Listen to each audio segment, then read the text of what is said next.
So, apparently Nick Lachey beat JoJo in a singing competition. I guess we could debate that, but that would lose focus on what the real win was for JoJo fans over the course of this season's The Masked Singer, JoJo singing on TV. After a decade-long battle with her record label that prevented her from doing virtually anything related to being a music artist, hearing JoJo sing weekly on one of the most popular shows on television truly feels like a new breakthrough in her post-Free JoJo phase of her career. But it's not her first. It seems that even when JoJo loses, she wins, because there was a time in her career when there was a legitimate chance that it would never happen in the first place.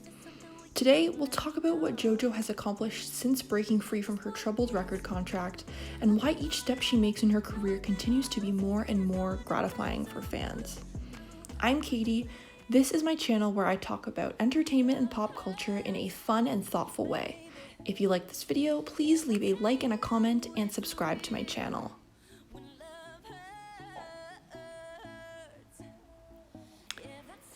JoJo's first release after signing to new label Atlantic Records is her 3-song EP, or Tringle, which featured the tracks When Love Hurts, Save My Soul, and Say Love.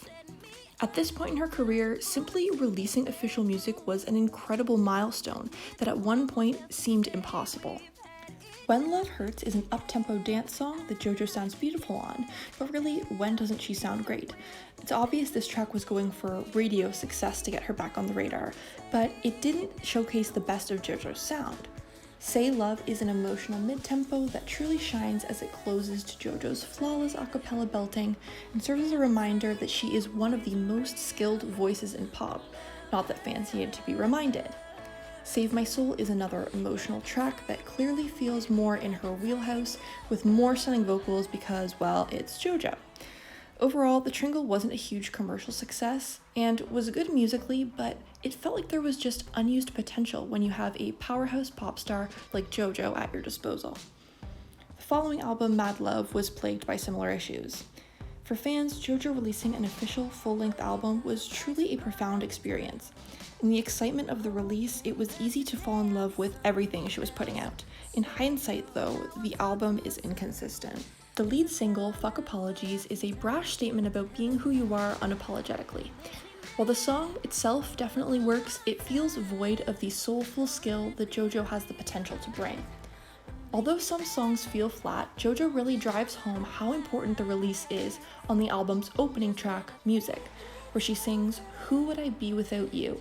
referencing the love she has for her craft. Again, in this sense, it's an album cherished by fans because at one point, it was a real possibility that this type of release would never happen again for her. For all its inconsistency, Mad Love is an album to be admired more for what it represents than for what it is. It's her next release that will bring back her R&B roots that made her famous, quite literally. On December 28th, 2018, JoJo released re-recorded versions of her first 2 albums, her self-titled debut, JoJo, and the 2006 album, The High Road, as well as the singles Disaster and Demonstrate. Due to a conflict with her record label, the original versions of these releases were not available for streaming.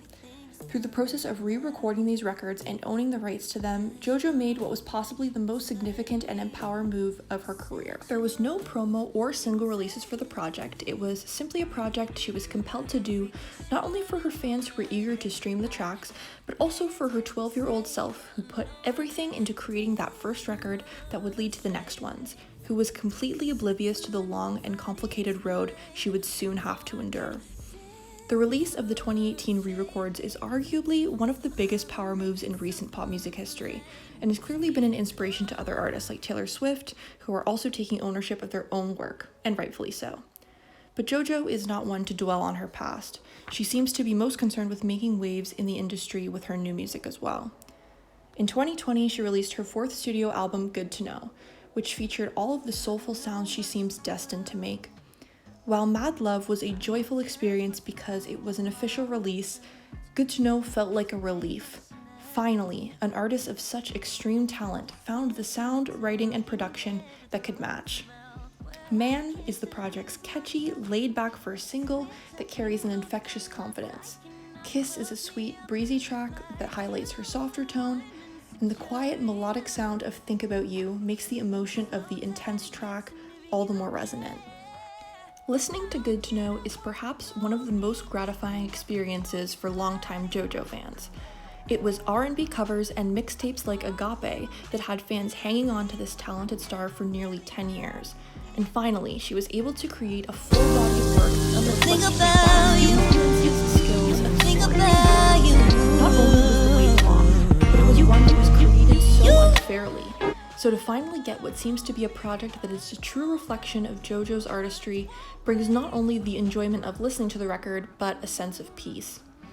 The era has seen JoJo with some of her most mainstream success since the high road, including Comeback going viral on TikTok, talk show performances, remixes with stars like Demi Lovato, and even winning a Grammy for being featured on PJ Morton's track Say So.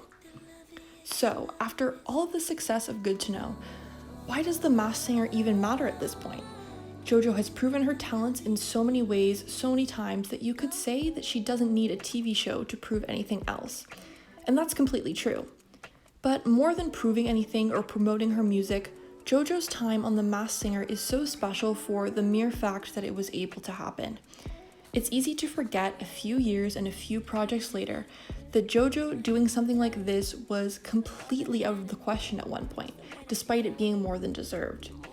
Throughout her long and draining battle, there was one thing that has only continued to grow more and more clear, and that's her love of music.